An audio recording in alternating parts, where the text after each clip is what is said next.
அவள் பட்டு புடவை என்றும் அணிந்ததில்லை, அவள் சுடிதார் போல எதுவும் சிறந்ததில்லை, அவள் திட்டும் போதும் வலிக்கவில்லை, அந்த அக்கறை போலே வேறு இல்லை. அவள் வாசம் ரோஜா வாசமில்லை, அவள் இல்லாமல் சுவாசமில்லை, அவள் சொந்தம் பந்தம் எதுவுமில்லை, அவள் சொந்தம் என்று எதுவுமில்லை, அவள் சொந்தம் என்று எதுவும் இல்லை, எனக்கு எதுவும் இல்லை.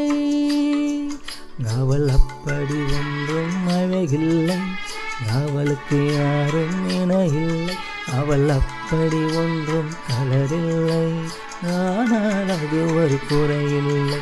அவள் பெரிதாய் ஒன்றும் படிக்கவில்லை, அவளை படித்தே முடிக்கவில்லை, அவள் உடுத்தும் உடைகள் பிடிக்கவில்லை, இருந்தும் கவனிக்க மறுக்கவில்லை.